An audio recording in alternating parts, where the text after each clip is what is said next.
16 years ago, I was looking for a job outside of real estate. Didn't happen, and I started asking my dad if I should go into the business. Real estate. And he said no. In today's episode, I sit down with Team Pedriks. From open houses as kids to multi-sector real estate pros, they're not just selling houses, they're building a legacy. Trust a team that lives and breathes this business.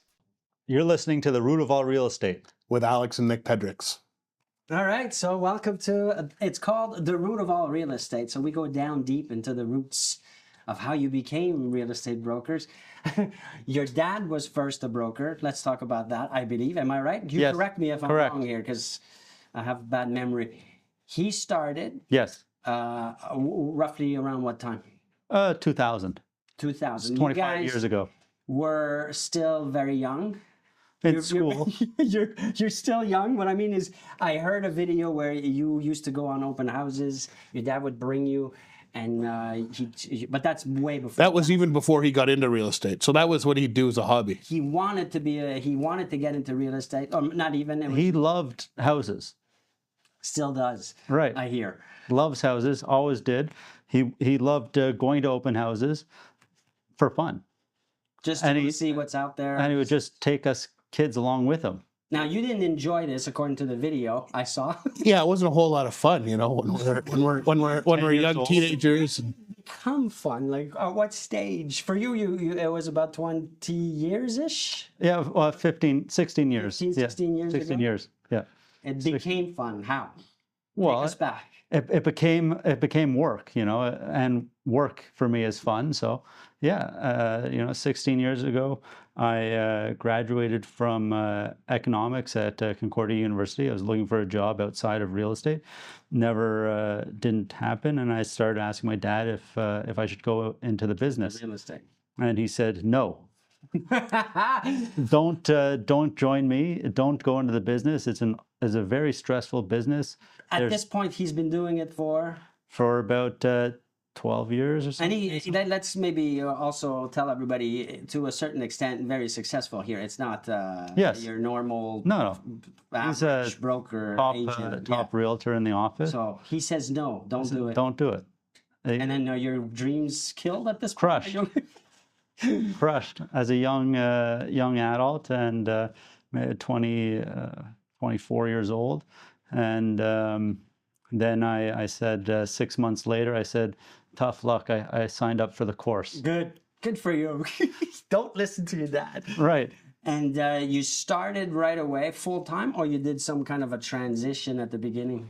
Well, the transition was working for him, working sort of as his shadow. Okay. So always, every appointment I went with him, everything. So whether it was a walkthrough, which is a walkthrough of a property, meeting a client first time, whether it was going through a listing presentation, buyer qualifier, lunch meeting with his friends, everything. And your dad now is happy about all of this, or he's doing it reluctantly? He was happy enough to allow Alex to come and join us.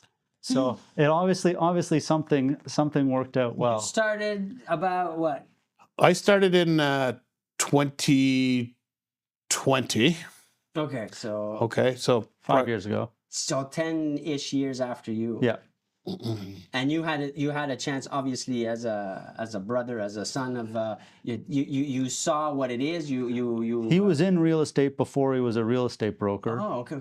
He was always in real estate, just like his dad, always, wanting to going to open houses or doing modeling in real estate before he became a realtor. I was an investor before I was a realtor. So I was in corporate sales and building materials and flipping houses on my own, and obviously you were using your dad and your brother. I was, yeah.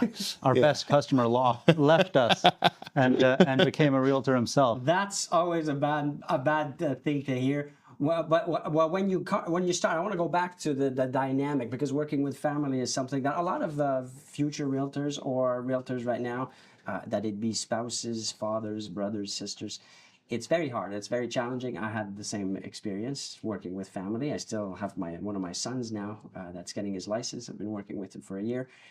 What, how do you get to get past the personal stuff in the sense of can you separate business from the family gatherings? No. When there's birthdays or No. It's always talking. They're always talking about real estate. and it's not an issue for you guys. Like it's not something that you're setting maybe boundaries as okay, let's not talk about business now. It's my son or my sister's birthday or whatever. Well, it's business, but then we are in it as well. We're both own rental properties and deal with that sort of the business as well. So it's in every aspect of our life.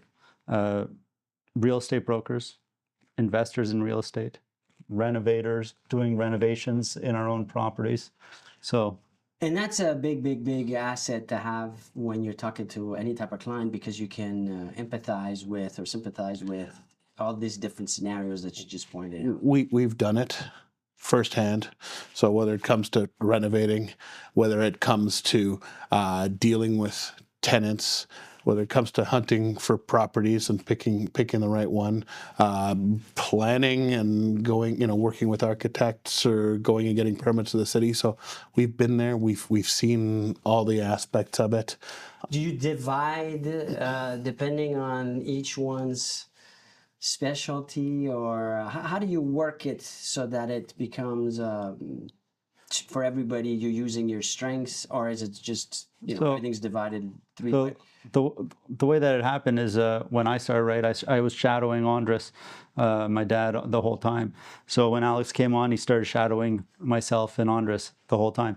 And then afterwards, when he felt comfortable with how the business runs, then he goes out on his own and he does his own clients, Okay. and he takes care of his own clients. So now what we do is we just divide as things come in. You say, okay, can you handle this client? Can you handle this client? Can you handle this So client? case by case. Case by case, and you know what? We do a lot of sharing. So sometimes Nick will be working on one file, and then I'll take it over from him, and vice versa. And we're intimate with every aspect of what's going on in each other's business life. So the handoff becomes very easy. If somebody needs to go out of town or they're unavailable, it makes it very natural. So there's nothing really you don't touch. The residential side you spoke about, obviously, the commercial side.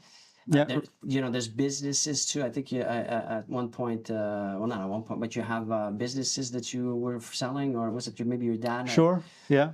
We could sell. We've sold restaurants and other businesses. We do commercial real estate, so selling of buildings as well, and residential. So we do it all. Was that a planned strategy when you were looking at, okay, well, how are we going to work all the different kind of potential real estate transactions, or because you have your full license? Yes.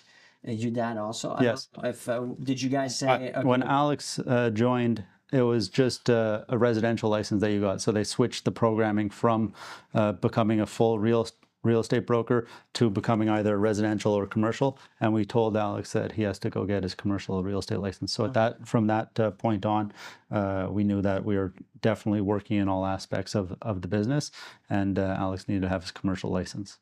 When you look at the current situation, the geopolitical, the everything that's going on right now, how do you adapt? Is there something or things that you do to adapt, to change, or it's business as usual, as maybe in the communication, in the way the clients, because I get the questions all the time whenever you talk to anybody and you say you're in real estate, right away everybody's interested in knowing what we think, what's going on the macro, on the big picture, on the small picture. It's definitely a matter of making sure the clients understand what's going on in the market, putting them at ease with the situation, explaining to them what's happening out in the field. And I think that's probably the most important aspect in sort of the times we're living. There's some uncertainty out there, and just making people feel a little more comfortable with what's happening and what we're seeing. And I guess you leverage this amount of experience that you guys have combined. I mean, it's not your typical realtor, where you can guide or give more options to pretty much any type of client, buyer, be it buying, selling, investing, because of the experience that you have. You can say, based on what we've done in the past, or different clients we've worked with, or ourselves, this is what I suggest or could suggest that we do to make sure that you get into the best potential scenario. Of course. How do you approach that part in the sense of, I don't know, a client comes to you and says, this is my plan. Do you volunteer this? Do you wait for the client to ask, or it's part of the service? Where Part of the service. It's a natural. we're going to go over, this is what we think would be the best. It's supernatural the way that it happens. A client comes to you, you ask whether, let's say, give an example, a buyer, okay, looking to purchase an investment property. They come to you, say, okay, I know you're in real estate. I've been thinking about buying another property, and what can you help me with? I've been thinking about this specific property. Okay, well, let's look at what are your objectives? Are you planning on trying to cash flow? Are you planning on trying to make money in a flip? Are you planning on And sorry to interrupt you, but these are the types of things that someone that hasn't done it wouldn't think of necessarily. No, it's more difficult. Because when you have it and you yourself are dealing with that on your personal buildings or your personal transactions, it comes I guess also across as more with more confidence to the client, because you talk about something that you know for your own self. Of course. It's always nice to be able to relate to what your clients are going through, and say, hey, I've done this, I've been there. Yeah. This is how I went about it, and you might want to think about X, Y, or Z. Everybody always talks about positive cash flow these days in residential rental properties. It's like the most impossible thing to do. I was just going to say, is that even possible right now here in Montreal? No. I guess it depends on You have to look at it. factors, but generally speaking, I would say in general, it's not possible on a smaller residential property, probably under maybe 10, 15 units. It's difficult to cash flow. Yeah. If you're taking a mortgage. Yes, if you're taking a Yeah. mortgage, of course. I look at it as a forced savings policy. So every month you have to put your interest, which is your expenses, out, but you're also paying down your principal. So you keep paying down your principal. So what are you going to use that money for if you don't have a residential real estate investment? You're going to be spending it somewhere.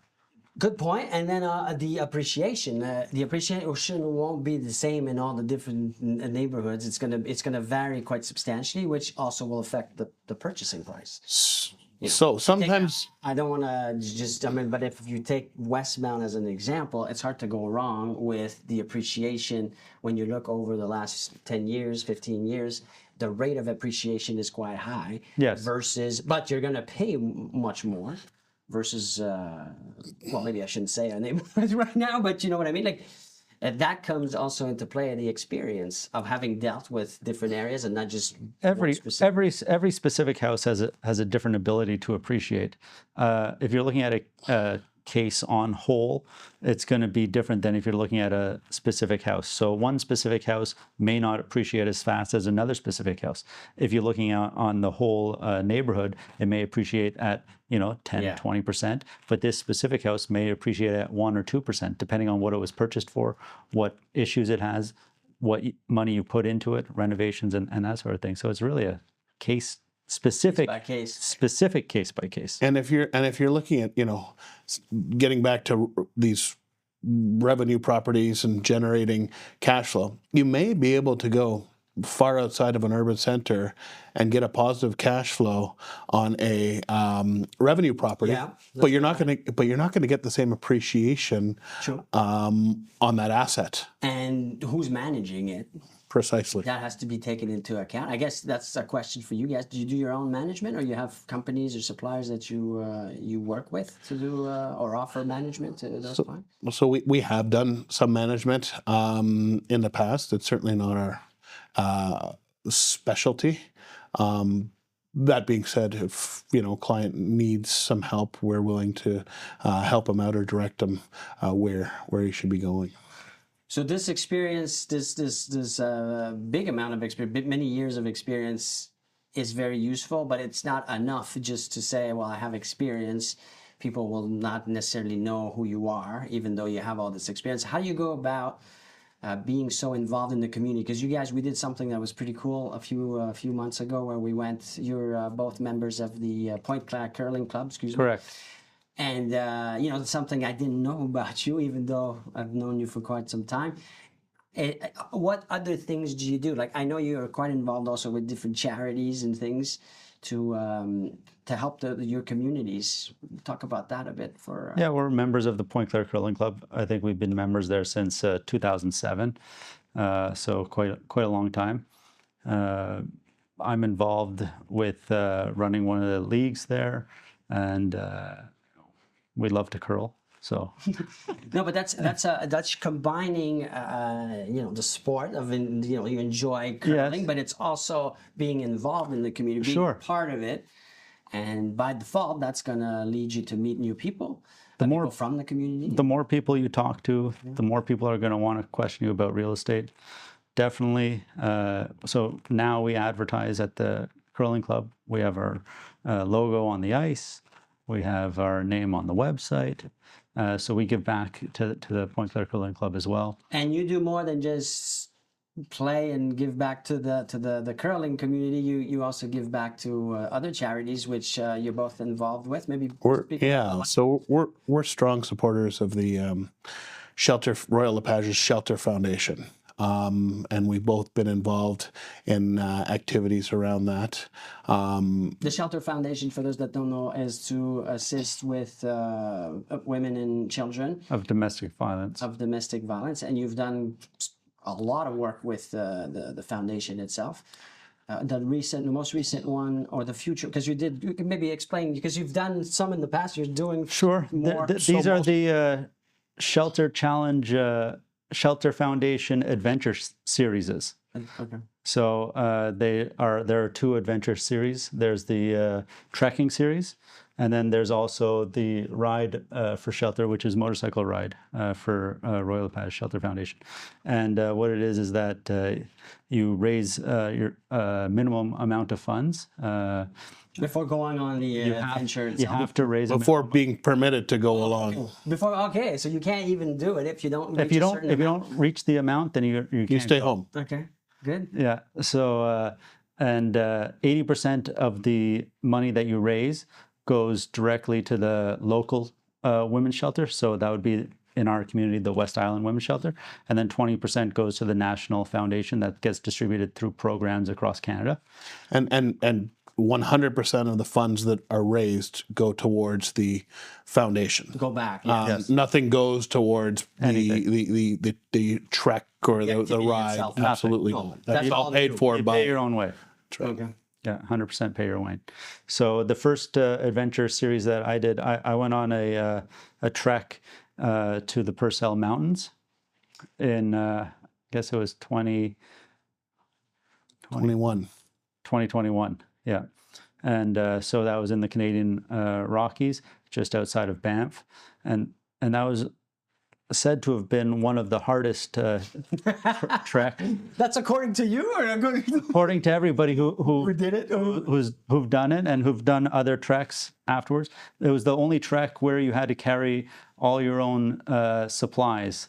So yourself. Yourself. Oh, I thought you had some help with excluding food and the tents, everything else you had to carry. So these are not things that you do lightly. You have to train. You gotta be ready for it, Yes. mentally, physically. Correct. And you gotta, like you said earlier, you gotta actually get the money before you even do it. How do you go about doing that part of the funding? Like you just approach everybody that you know. You come to me. Hey, Etienne, come and write me a big check. What are your strategies for?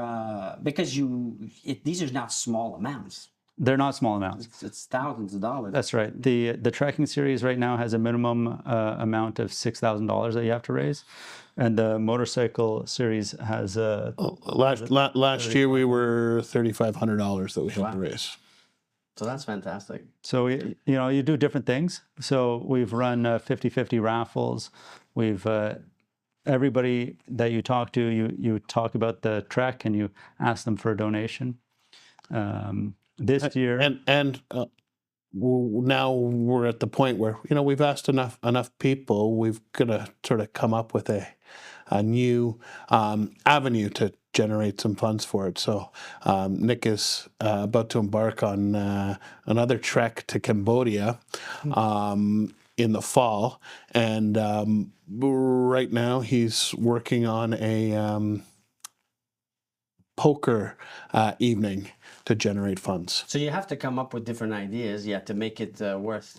Interesting. Yes. So this poker evening is it already set? Can we talk about it? Or? Sure, we can talk about it. Well, it's not set in stone. Nothing is set in stone. I've booked the venue. I've booked the poker tables. I've booked the croupiers, and chips have been arranged. So it's almost we're almost there. Almost there. Can you talk about the venue or Sure, not yet? yeah. Dates, venue, Yeah, times? yeah. It's going to be held at the Point Claire Curling Club. There you go. That's right. That's a great idea. Yeah. So we're in the where the bar section. It's gonna, Upstairs on the there's a second second story that's like a hall. Okay. We're going to set up tables, poker tables in there. How many people can you get to? We can accommodate up to 100 people. Oh, nice. If we get that many, that'd be amazing. Do you need to know how to play? No. I guess that's better for you. No, but is it? How does one participate? It's going to be. I'm going to be selling tickets for the event. Okay. So the tickets get you a spot at the table and a certain number of chips to be decided, and then it's going to be a 4-hour block of playing. Yeah. And at the end of it, you can trade your chips in for raffle tickets or whatever, and then you get in a raffle and you get a prize. And I've huge prizes to be won. So thousands of dollars. We're gonna put maybe a link, or can we? Is it a? How do you? It's not set up yet. The link. By the time we air this, it'll be, so we'll put something down, Matteo. For sure. No, that's great. That's fantastic. So, how much money do you need to raise for this trek? This trek is I set my goal at $7,500, 75. but I'd like it to be more. We'll get 10. I hope so. There you go. 10 is great. 10 would be great. We can set up the link underneath to my challenge page, which you can donate on the challenge page. You've already donated. Thank you very much. It was very generous. It's the least I can do, and I hope to get to spread the word with the content that we do. If you're here, it's because you're taking your career seriously. Etienne Mellor will help you get to that next level as long as you're willing to do the work to be able to get there. Now, whether you're a divorced person, whether you're retired, whether you just started out, you might be young, you might not think that you have what it takes to get to the next level, there's something here for everybody. So he'll take the time to show you the ropes, looking at it not as a teacher versus a student, but more as a partnership. And by doing that, you'll be able to get the results that you're looking for. He's always hands-on. He's always willing to do the work and to show you how it's supposed to be done. So it's not an opportunity that will last forever. Take the time, click below, fill out the form. Follow us and find out how we could be instrumental in your success. Something that I've now put some effort into. I'm in the advisory council of Royal LePage. I was in 2020, not 2019. I forgot. Now I'm back on. Our first meeting was a few weeks ago, and even 5-6 years ago when we talked about the shelter, and I don't even have it on my onboarding really. Like I don't know why. It's just so now I've added it. Yes. But it took me 6 years to just Think put it about on the it. thing. Yeah, it's a good one. It doesn't have to be like a large amount of money. It could be $5, $10, $20. Like it's not a big thing. That's It's right. tax deductible. So And it helps. we give money to the Shelter Foundation besides commissions, and No, and when I give the check on behalf of agents and brokers like yourselves, who give, and I meet these different heads of the local women's shelters. yeah, and, Yes. when I get to talk to them and what it does for Oh, the community and it's, the people. So And massive. I know women actually that needed to use these personally, and so it's a great thing. And I think we just have to and the integrate need more in our day to day. the need is growing. So the West Island Women's Shelter right now, they're overflowing Yes.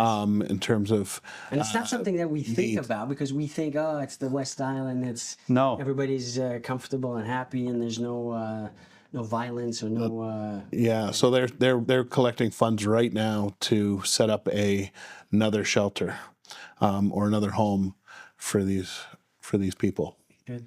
Well, happy to hear that you're doing that. And if I could learn how to play poker, You don't have to learn. I don't know how to play. You don't have to learn. There's croupiers. There's I don't know professional. what that means. The croupier is in charge of the table. He's the dealer. So the dealer is there. A professional dealer is going to be He's not there. going to tell me what to do. Sure. But then everybody's going to hear my no. Well, you don't show everybody your card, but he's going to say, "Do you want to bet, or do you not want to bet?" Go on YouTube. Spend What kind of poker? Because isn't there like a Texas Hold'em. Texas Hold'em. Easy. yeah. Easiest. You have 2 cards in your hand, and then you have a flop and a 5-card flop, and whatever best 5 cards make the most sense with your hand is whoever wins. Okay, I'm going to learn. Yeah, And then you're going to join us. Then I'll lose a lot of money. That'll be for a good cause. you don't lose any money. And your $100 entry. It's an entry fee, and you get your chips and you play. Okay. And if you lose your chips, Well, there then you go. you lose your chips. I'll be there. And if you win more chips, then you can take those chips and put them in the raffle. And the possibility of winning, thousands of dollars of prizes. Thousands of dollars of prizes. We'll see what that is. Let's talk a second or two about the challenges that you face. Like you're self-employed, you're running a business.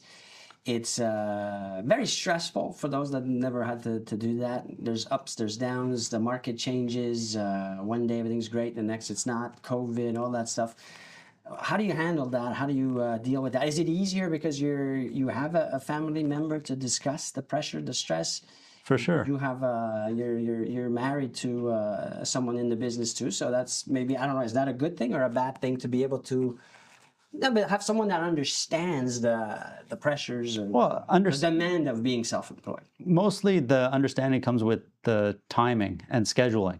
So as a self-employed person and sort of having to work with people who are wanting to see properties on the weekend and on in evenings, anytime, yeah. The scheduling of it is makes it easier when you have somebody who knows what it's about. I guess you can also help each other out. Like, I don't know if you have things with the kids planned for that day or that weekend or that holiday. Our kids go back and forth to each other's house every once in a while. But that's a very good positive. Yes.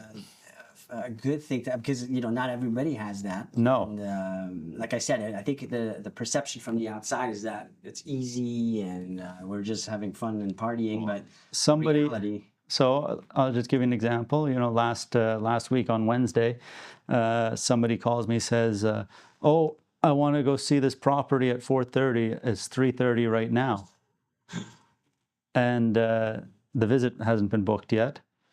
The visit was booked with the listing broker, and so I had to call the listing broker and make my way into the visit. But I had to go pick up my son, and he had to go to hockey, and what am I going to do?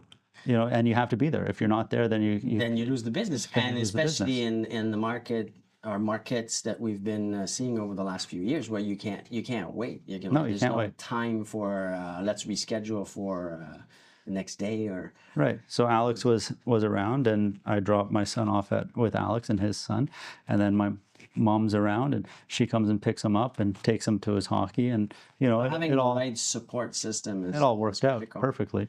But one thing we don't ever talk about, but something I was thinking about the other day, not too long ago, is the network, the suppliers, the people that are around us as agents, realtors, brokers.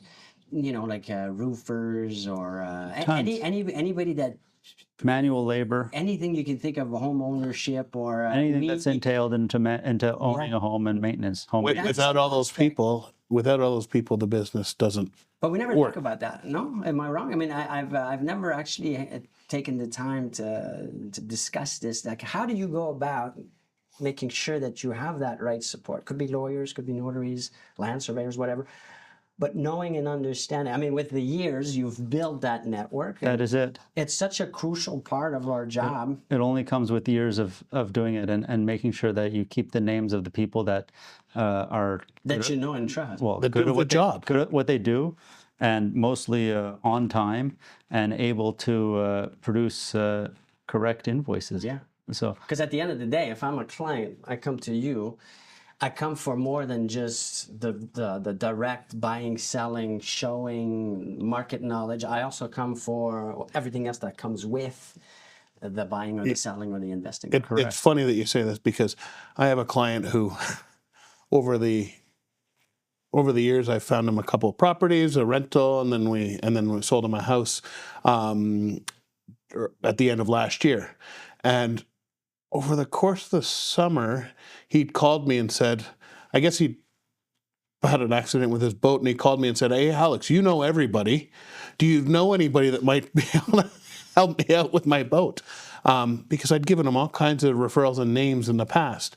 And I said, "Sure enough, I do know somebody that might be able to help you with your boat." You know, to me, I have once met a broker an agent from another company, and he said he's a connector. I like that terminology. Sure. Like he connects people. Yes. And that's in itself a way to get more business. If you think of others first and you help out and you get to know people in your community and other small businesses or whatever, you know, like the more you can put yourself out there to help out, it's about the relationships, then the business will come. And I've noticed this from brokers, agents like yourselves who are very successful, who have done it for a long time. To stay in the business more than 20 years, it has to be part of your Yes, the ability to put two business. people together is very important, whether it's a transactional putting together of two people, buyer and seller, or whether it's putting somebody in contact with a necessary contractor or somebody that needs to do something on their house, or somebody completely unrelated to anything. So I like that story because it's got nothing to do with the immediate transaction. It's about just being there to help out, which could lead indirectly. Next time he needs something, he's gonna call me. If he has a friend, she has a friend, a colleague, whatever, that starts speaking about buying, selling, investing, renting, they'll for sure think of you 100%. because you're more than just a salesperson, which critical. So that's a little secret right there from 20 plus years of For sure, experience. connecting is very important. What's the future looking like? Like how do you keep yourself, speaking of so many years being in the business, and you're pretty young guys, like it's not, you're not, well, at least we think. No, but there's Retirement? many more years. No, there's none of that. We're not talking about retirement, but there's many more years to come. How do you keep yourself motivated, driven, to keep doing this? Because it could sound like, okay, well, this is pretty redundant. At the end of December, you always look back at the year and you say, "Oh, wow, it was okay." And then January 1st hits, and you're like, "Oh my gosh, I gotta do this. You start running. to zero." But what keeps you like inspired to keep Inspired. Inspiration is having to run. You don't eat unless you move. Is that you feel the same way? 100%. But I love it. Like I've been a salesperson for, professionally, for about 20 years or more than 20 years.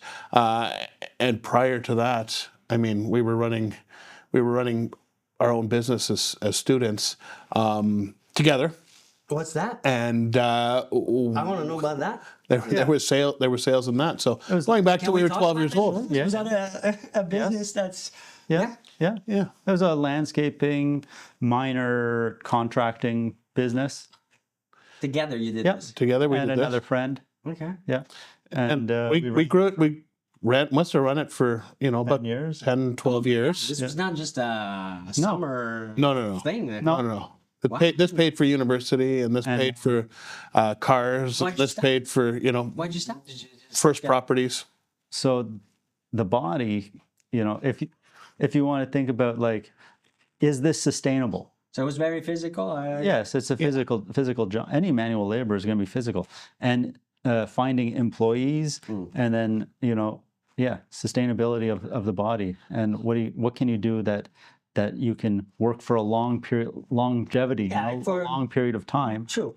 And we just didn't see that as Well, you did it for 10 years. Yeah, and we were successful because we were involved. We were doing the work, and that's why the business was so good to us. And we really would have had to scale in order to have that same level of success once you're not so hands-on. So we started part, looking. You talked about sales, that was a big component. It's a big component of all businesses. If it's not one of the most important things in business, because I hear this all the time as brokers are thinking of, or they're doing their course, and they say, "Oh, I'm great in sales, so I'll be good as a realtor." Sure. But I guess what I'm saying is that you come to realize I also had that same mentality before becoming an agent, broker. I'm a great salesman. It's going to be easy. It's going to be easy. But it's so much more. You're wearing the different hats that maybe you don't if you're just responsible for sales in another business or the business of someone else. Was that a realization for maybe you more, because we're talking about, you said the sales part. Right. When you became licensed, did you feel that, okay, of course, there's sales, but there's more than just the There was sales? no list to call. Well, 100%. There's a lot more to it. So now all of a sudden, not only are you doing sales, but you're running your own business. So there's all the other components. This aspect is a financial part. Like for you too, I mean, yes, your father was already there, but still, it's you. I think everybody comes to that realization, even if there's a member of the family already in the business. Yeah, so our parents were always entrepreneurs. So you grew up in we grew up in an environment of an entrepreneurial environment. So no 9 to 5s here. Never. Never a 9 to 5. We never grew up in a 9 to 5. I've never worked at a 9 to 5. Nor have I. Although I was working, in corporate sales. I've never done a 9 to 5 day in my life. So just having that ability to know that, when you need to work, you need to work, and when someone needs your help, you need to help them. Would you say that's the biggest? Like someone's thinking of becoming an agent.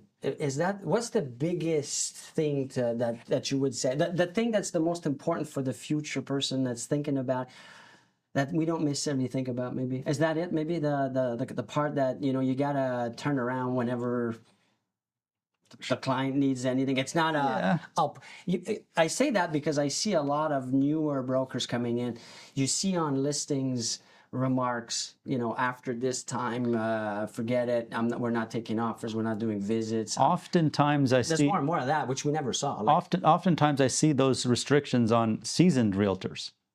Pages. So that's true. We don't work after 6 p.m. But how does that make any sense whatsoever, though, for this type of business? It doesn't make any sense to me. Because the clients should be first, and it should be on the client's schedule. Yeah. So if this realtor is putting restrictions on his own schedule or their own schedule, I don't see how it's positive for the client.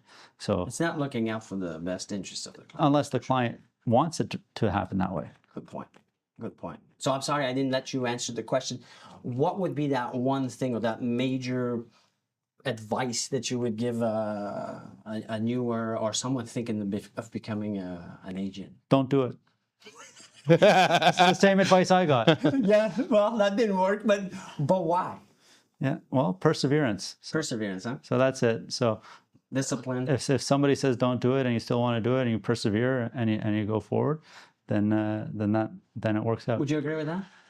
Yeah, if you have to have a thick skin, you got to. If in my first year I didn't persevere, it's a lot easier just to turn around and go and try something else, right? Fall back on something. Yeah. So perseverance and manage your calendar, schedule some time off for yourself. Yeah. And don't be afraid to work, at all hours.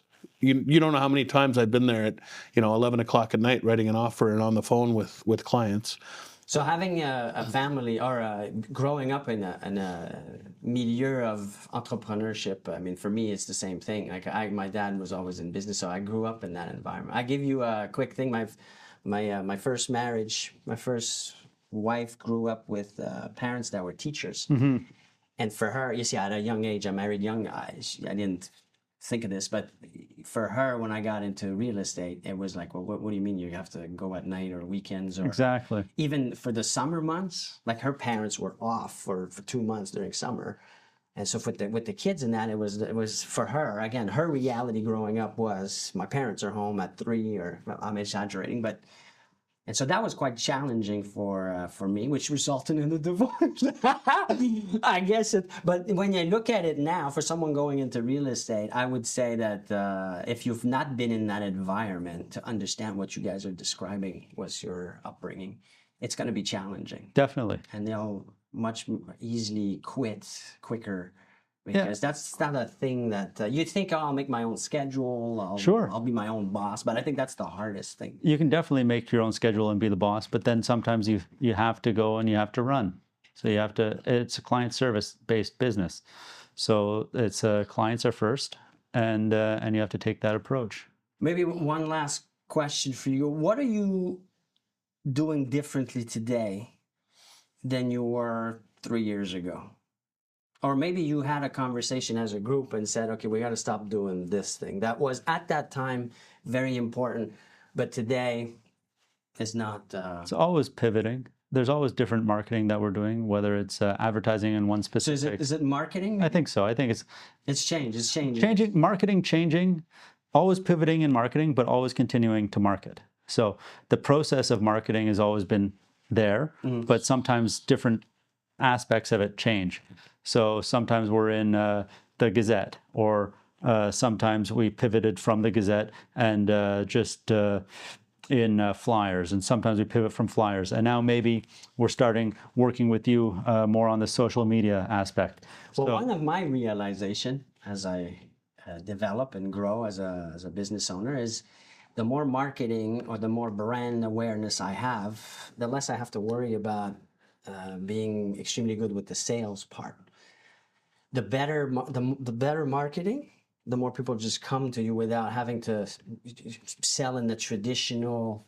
So the conversion becomes easier. Sure.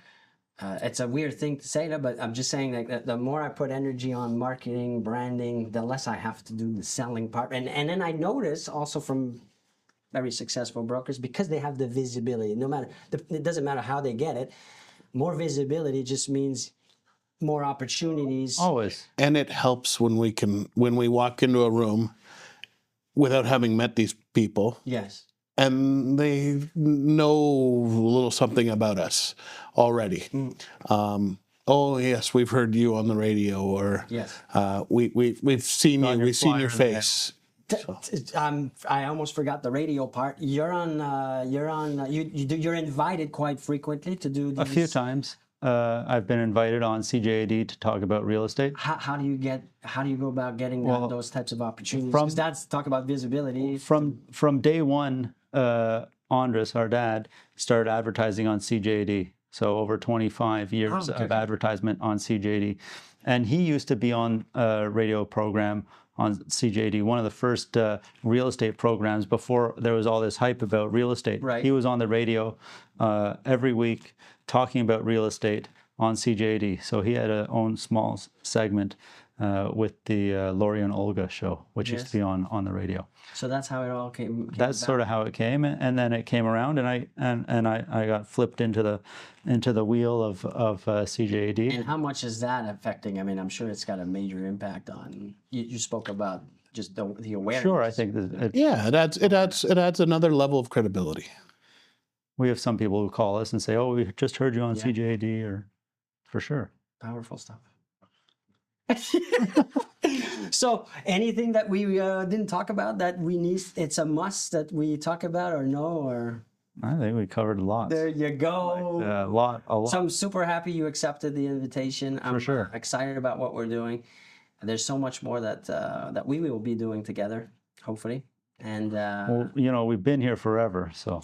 forever. Yeah, like Andres has been How many years? We're like the furniture around here. 25 years. Andres has been with you guys. So another 25-ish each, probably, maybe more. Maybe more. There Who you go. knows? So thank you so much for doing this. Appreciate it. Thank you.